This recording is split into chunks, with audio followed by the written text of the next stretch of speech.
band Super Crazy, please. Man, just FYI, I had this video completely written out already. Knew what clips I was going to use. I just needed to record the audio and do all the editing. And then Monday night, January 20th happened. Now, this is one of the saddest days in our country's history. JFK, 9/11, Pearl Harbor, DSP, but all of them pale in comparison to what we witnessed on this day. Why would you do this? Why now?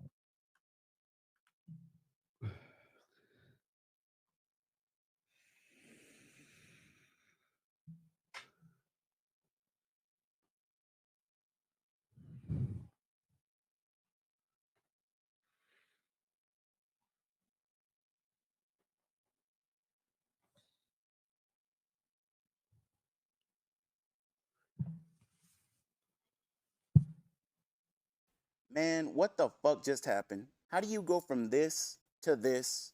And that's the entire point of this little series. So I made this video roughly 2 months ago, and I said I might do a follow-up, but then I decided to wait a little bit just to see what happens.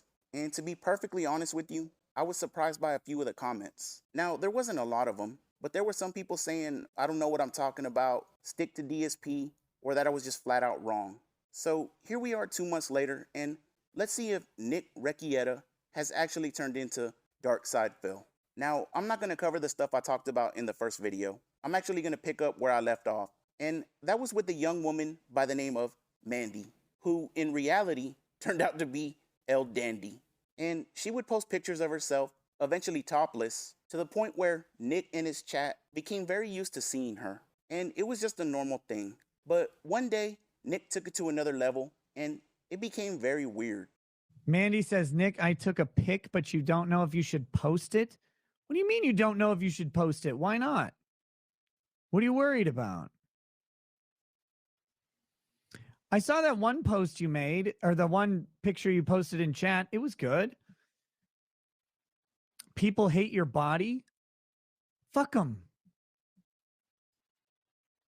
What do they hate your body for? Mandy, no one would have known about the picture if you didn't mention it. Oh, Mandy, you came and you teased with the picture. Now fucking go to bed, oh, Mandy. Drink time. Mandy, what are you doing? Why would you do this? No! God damn it! First of all, nice. Second of all, why would you post that? God damn it. You know how much work this is? Oh, Mandy, what are you worried about? That was fantastic. Sure, I'll sign them. You earned it. All right, and you can make up your own mind there. But the point of this video isn't whether or not he had a little thing for her or whatever. It's to determine if he has become DSP. Now, I briefly mentioned this in the last video, but Phil has his own version of El Dandy, and it's a person that goes by the name of Only Iced Coffee, or sometimes Emily, sometimes Lisa Lou, sometimes Brianna Lawson, and I could go on and on. They are Phil's biggest pay pig and have even tried to meet up with him behind the scenes. Now, the difference is DSP has never sang about them, and despite Brianna Lawson's wishes, DSP ain't never gonna have sex with you. You are just an open wallet to Philip Burnell. But like El Dandy, OIC takes over Phil's streams to the point where DSP plays games that nobody else wants to see, but he knows OIC has been asking for it, so he plays it anyways. And kind of like Nick denying things and basically not talking about it anymore once El Dandy was revealed. When OIC was 100% confirmed to be on Kiwi Farms under a sock account with a picture of Phil's wife as his profile picture, what do you think DSP's response was? Do not, and I mean this, do not believe any bullshit that you hear conspiracy theory nonsense on the fucking internet. Seriously. Alright? Don't. It's all fucking bullshit. Because right now, already people are bombarding my stream chat with complete happy horse shit that's completely false. I've already gotten, oh, I heard that this guy did this, and this guy gave you this, and there's evidence of this and this. It's all bullshit. It's all bullshit. Every piece of it is garbage. Every piece of it is a lie. Every piece of it. But they will, these people, because again, these people are online harassers. They're losers. They have no lives. So they will spin conspiracy after conspiracy and just say it's true with zero actual evidence. It's all circumstantial or shit that they literally fabricate. And then they claim that this stuff is real. They will talk shit about anyone on the internet that they want and magically fabricate evidence to somehow prove what they're saying is true. It's all bullshit. All right? If you believe any of their conspiracies, I really feel bad for you. That you would believe anything that these idiots would say or do. The best thing you could do, anything like that, you stay away. You stay away from the nonsense. Seriously. There's absolutely no reason for you to ever listen to the nonsense or believe to any of this conspiracy theory nonsense these idiots spout out on a daily basis for personal gain and or for drama purposes to create drama where it doesn't exist. All right? Seriously, just don't believe it. It's just that simple. Stay away from it. Right now, we already have these idiots who are sitting in the chat. Oh, by the way, all people who aren't regulars, newcomers. Oh, there's drama. Did you hear this? Did you hear this? Fuck off. No one cares about your fucking bullshit because you went to the fucking dumb fuck conspiracy site where a bunch of idiots sit there with toxic shit all day. The dregs of society, the biggest losers on the fucking planet. And you got to come here and try to bring it to my streams. You can just fuck right off and get out permanently and don't come back. I mean it. I don't want to hear a word about anything, any conspiracies or any bullshit on my streams, and it ain't gonna fucking fly here at all. It's that simple. Now, instead of doubling down on it and basically challenging people to go dig up more dirt, Nick just pretended like he didn't know what was going on and essentially that it never happened. Philibooty says, Nick, you should bring Mandy K on to shut the Kiwi farmers up for good. Prove them wrong once and for all. I have no interest in doing any of that, but thank you. What happened to Mandy? I don't know. She's around somewhere. She won't be? Forgot to message you. I'll do it later. Okay. Thanks, Aussie. And he just won't talk about it anymore. So I guess that means technically it never did happen. But let's go into something else that Nick is doing more and more of that DSP used to do all the time. And that's check in on Lady Rackets. I'll be back in a couple minutes. Gotta go pee. And we'll keep going. We've got the female predator teacher stories next. Get your wood chippers ready. Get everything ready. Because these bitches need to go. See you in a second. Peace.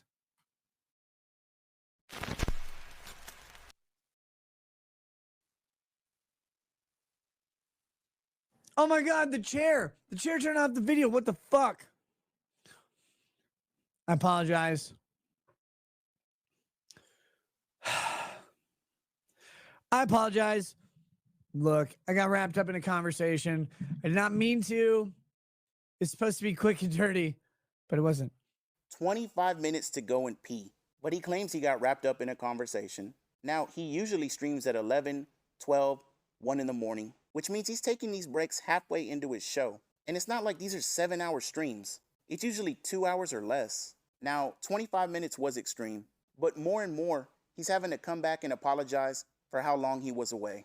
But if you go back and watch the clip, before he goes to pee, he looks completely wasted. He's slurring his words. He's swaying around. But when he comes back, he's a little more coherent. His eyes are a little more wide open.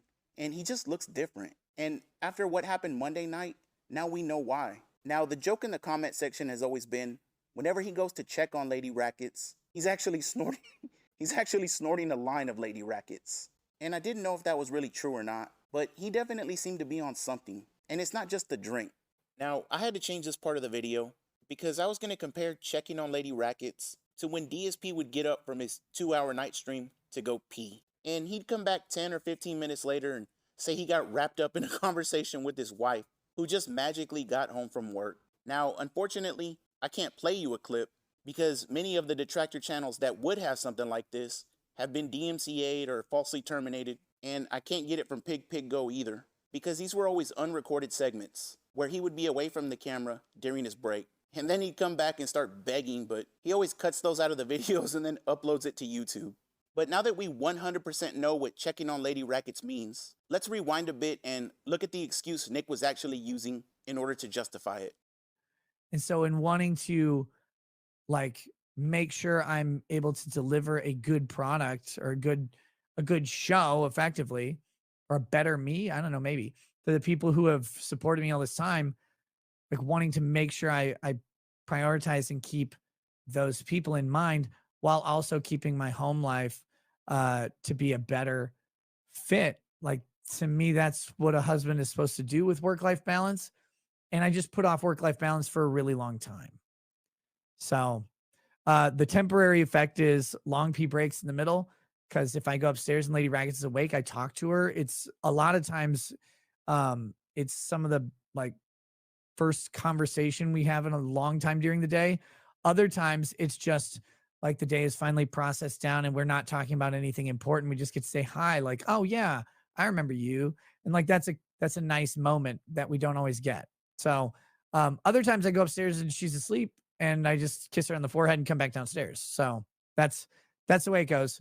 But to be candid, to be open with everybody without being offensive or anything, that's just part of being married for a long time. Is your life and situations change, your relationship can change for the good or the bad, but you're in control of that. The North Star says, Nick, please, who are you trying to convince? Us or you? I'm not trying to convince anybody of anything.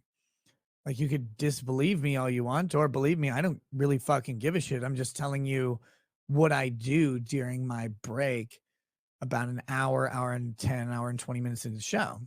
That's what I do.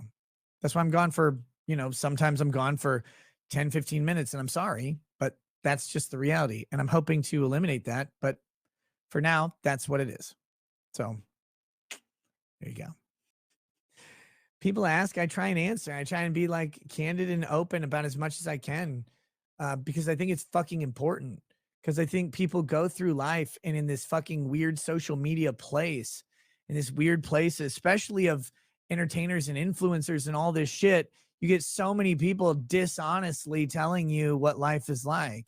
But Nick, you are sloppy, drunk, disgusted most of the time you take those pee breaks. Did you expect people to believe you were having a coherent 20-minute conversation with your wife like that?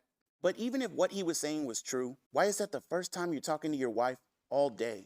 And I know he doesn't mean it literally, but I understand what he's saying. It's the first time they have a chance to catch up and have meaningful conversation. And again, he's usually sloppy, drunk, disgusted. What does that tell you? Can you understand why there's red flags everywhere? And people have all these speculations? And then he keeps throwing in the words, work-life balance. Maybe when he was doing the live trial stuff and then streaming again on Locals or Rumble or whatever it was, maybe he could use that excuse. She's busy with the kids all day. He's streaming 8 to 10 hours a day. All right, I can kind of understand that. But what's the excuse now? Do you have some kind of side job that nobody knows about? And streaming is just a part-time hustle? With how busy he says he is, you would think he's a fucking politician. He's got to go to dinners every night. He's got to meet with his constituents. But what's the reality? He's a live streamer that can make his own schedule. And who does that remind you of? Possibly another person that says they're busy all the time and they don't have a free moment to do anything with their wife and blah, blah, blah. And then when that's done, that stream probably runs till around 9:30 p.m. Then I got to upload. And then, of course, I'm closing down for the day, setting up streams for the next. I'm probably out of my office between 10 to 11 p.m. So all in all, we were talking work day wise. My work day starts roughly around 9:30, 10 a.m. and ends around 10 to 11 p.m. Then after that, I maybe have an hour to spend with my wife and relax at night. Watch a movie, watch a TV show or whatever. And, and then chores around the house. It's time for bed and on to the next day. And that's 6 days a week. What are these people doing that they're this busy all day and don't see their wives until late at night? Despite the fact that they're home all day, this is a joke, man. But at least someone got DSP to run through his daily schedule. I'd honestly like for Nick to sit there and go through what he does hour by hour, just so we could compare the two. But I think we all know that's never going to happen. Now, we know why DSP doesn't have any free time. He is a fucking mobile game crackhead. And that's not speculation, that's a fact. $2 tip. And Ramen did a 25-bit cheer and says, what is your opinion on people becoming so enamored with their devices? I just realized I've been meeting girls on Tinder lately instead of in person. Okay then. Sadly, even I've been dude, it happens to me too. Like, I'm not even gonna lie. This last year, when sadly, I ended up being single again, dude, I played a shitload of mobile games at night. Like, no lie. Like, more than ever before, I played a shitload of mobile games. to the point where I was like, this is getting out of hand. And when my girlfriend would visit, I actually would tell her, I'm not going to play mobile games. I'm going to turn the phone off, which I did. And then I realized I like spending time with my girlfriend way more than I like playing 100 mobile games. So I actually told her when she moves in, I'm quitting. I'm not going to play them anymore. Like, I'll keep them on my phone just in case there's any downtime where I have nothing to do. Maybe she's at work or something. But I told her, I was like, this is such a waste of fucking time. I spend so much time at night playing mobile games. And if you're going to be here, I'd rather just spend that time with you. And she's like, oh, really? So you mean to tell me that I'm your girlfriend? I'm more important than mobile games? I'm like, yeah. She's like, wow, what a revolutionary concept. I can't believe you figured that out. Just a real simple yes or no. Mm-hmm. Do you currently still play WWE Champions? Yes. Okay. Yes, you do. Mm-hmm. So again, what's Nick's excuse? We know where all of DSP's extra time and money goes, but somehow Rekieta can't give you a straight answer for why he's always canceling streams and taking extended breaks, and why he's just so busy in general. It always has to be these vague 20-minute monologues about how you wouldn't understand or you wouldn't run your life this way, but it's just reality. All right, let's talk about reality then. Let's talk about our friend, dear John. Now, we can't go over the whole thing because it's 28 minutes long, but I'm assuming most of you have either seen it or at least heard about it. So I'll summarize it briefly. We'll watch a 1 or 2 minute clip and then we'll go from there. Now, Rekieta was blitz drunk one night and there's no telling what else he was on. But for some reason, he thought it would be a good idea to talk about a private conversation he had with someone that was a fan of his that was going through a really, really dark time in their life. And when I say dark time, I mean the worst thing you can think of. And all I'm trying to do in this entire world is save this person's life. Save this person's life from the most dangerous person they have. Right, John? Right, John? Right, John? Were you walking to that hospital? No, you weren't. Were you, John? You were sitting in your shitty Section 8 apartment that you could not fucking pay for because you can't hold a job. And your relatives all told you were an embarrassing reject and disowned you. And the only option, your emergency contact at the fucking hospital, John, right, John, was a YouTube streamer. You paid to be your friend. The YouTube streamer you paid to be your friend. Now, John, what happens in most cases when you pay someone to be your friend and then you tell that person, right, John? Tell that person, holy shit, I'm going to end it all. What do they say? What does the person you pay to be your friend say? Say, sorry, brother, I don't know how to help you. Or they say, hey, John, here's my personal phone number. I hate you're doing this, John.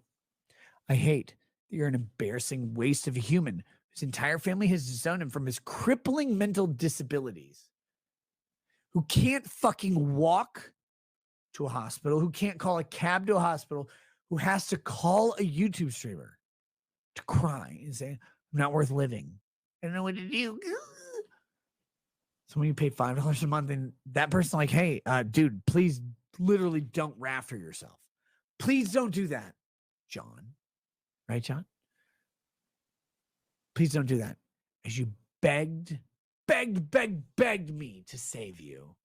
Because your family wouldn't save you. Because you were garbage. Because you couldn't save you. Because you're garbage. Because you don't have any friends to save you. Because you're garbage. Only person on earth you could reach out to, John, was one YouTube streamer that you paid $5 a month to. 28 minutes of that bullshit. 28 minutes.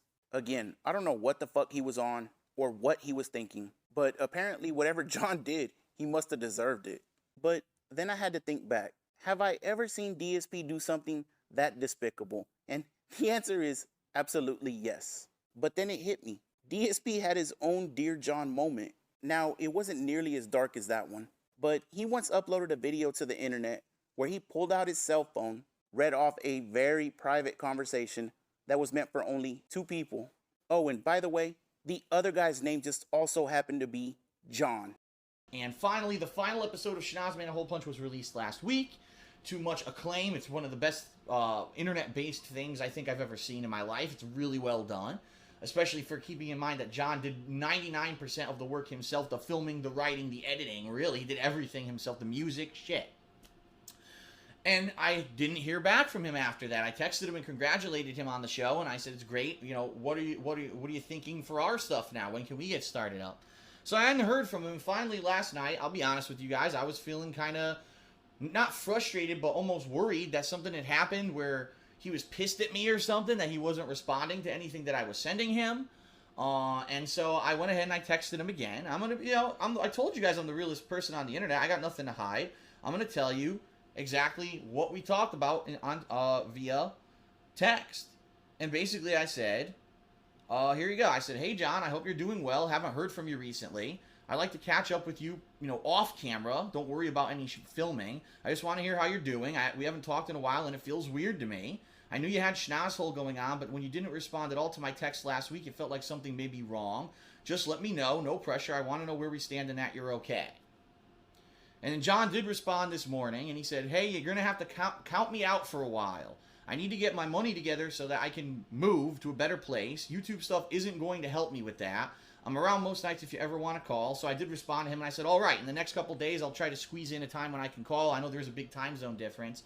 But the bottom line is, it sounds to me like John is just not interested in doing anything on YouTube right now. You can't even trust him in terms of like sending a message, like a text message, because you don't know if that's going to get publicly put on like YouTube or if he's going to make a video about it. Because it's something, if I send you a message, I don't expect you to the next day or 2 days later or whatever, make during your regular vlog sessions, you go ahead and you publicly read the message. Yeah. A couple of similarities. You might be able to say, yeah, that's just a coincidence, or you're reading too much into it. But when it looks like a pig, when it walks like a pig, and when it snorts like a pig, motherfucker, it ain't a fish, it's a pig. Now, there's even more shit I could go into, but between these two videos, I feel like I made my point. But there is one more thing we're going to touch on, and it just happened a couple of weeks ago. DSP was sent a clip of Rekieta's Dear John video, and he tried to react to it, and he couldn't even make it halfway through. And eventually, this is what he had to say about Nick Rekieta. Like, what the holy hell is this guy doing? Right? I'm just curious. This is a 30-minute video. Let's say I fast forward into like 10 minutes in, right? And let's see what happens. All right, let's hit. He has drinking more? You not hear him already? He's drinking more? What the fuck? All right, let's hit it at 10 minutes and see what happens here. Okay. Oh my God. I thought, why would this man save me from death? Death at my own pathetic hands. What? What? What the? What? Huh? What? What did he just say? What? But this is like uncontrollable alcoholism at this point. Like, what he's saying and doing is like, what the hell? I'm going to fast forward again. I don't think I want to watch the whole thing. I'll just fast forward one more time. Let's go to the 20-minute mark. Maybe on every 10 minutes he says something more. Dude, he's barely, look at this. Dude, he's almost falling. He's falling. He's falling out of the chair. Dude, he's barely sitting up. How drunk is he? What is going on? Their failure stems from their inability. All right, I'm not going to watch anymore. It's just a guy, he gets on stream, he gets so drunk, he just rants about nonsense. And it's like offensive shit. Wow. I don't know, man. Has no one had an intervention with this guy and be like, dude, this is not what you should be doing? Like, are you out of your mind? I mean, this is insanity. If he thinks this is content, right? Like, this is, and he's a lawyer, by the way. You know? He's a lawyer. Wow. When DSP is dunking on you that bad, and make no mistake, DSP is the bottom of the barrel, then you're in some trouble, man. And you can try to joke about it all you want, and I've seen him trying to pretend like this is great and that it's funny. Matter of fact, we're going to end the video with Nick's response to this. And it's just going to show you how embarrassing and not funny it actually is. But when DSP of all people is trying to stop you from going down this path and is worried about interventions for you, then you might want to look in the mirror before it becomes too late. But to be honest, I think that ship has already sailed. So Nick Rekieta, congratulations to you, my friend. You are the new and improved Dark DarkSydePhil. Wait, let me just give a DarkSydePhil. You are the luckiest motherfucker on the planet. You are the cockroach of cockroaches who will live long past all of us humble grifters. And I humbly applaud your bankruptcy. It was the most masterful thing I've ever done. How you convinced the courts.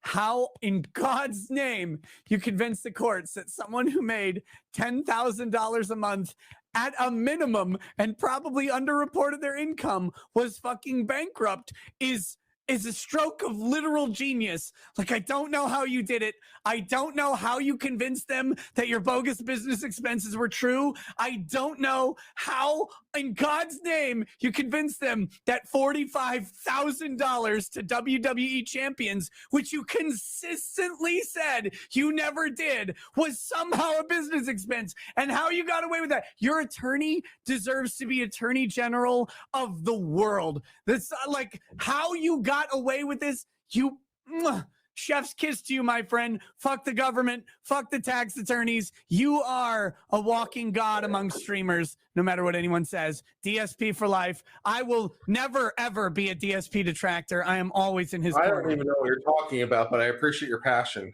DarkSydePhil, Kurt. DarkSydePhil's bankruptcy. I've done videos on it. It was like, Kurt, this is a slam dunk. Oh, a lot of people are out there. I've seen the clip of DSP. He's like, that guy's not a real lawyer. He's just a streamer. Yeah. Oh my God. Please don't drown me so hard. As I'm out here saying, yeah, I like the streaming thing. It's like way more fun than doing a bunch of really difficult legal work where you take people's lives and shit into your hands. And people are like, DSP called him out. Like, yes, he got me. I called him out first. He copied me. Come on, Pig Roach. That's infringement.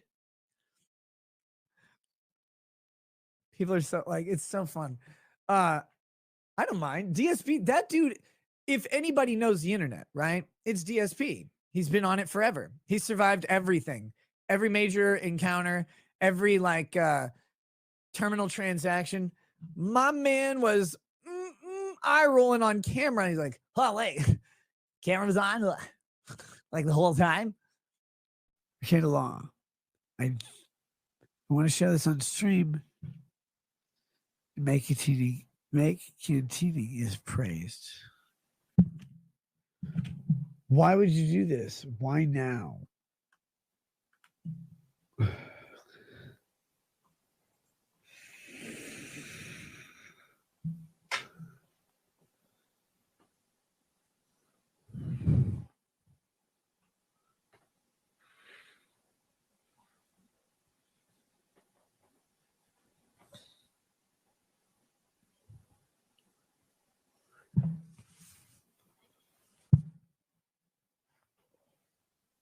Why is my camera still on? I'm trying to shut the show down. I'm like, oh, we'll play the credits.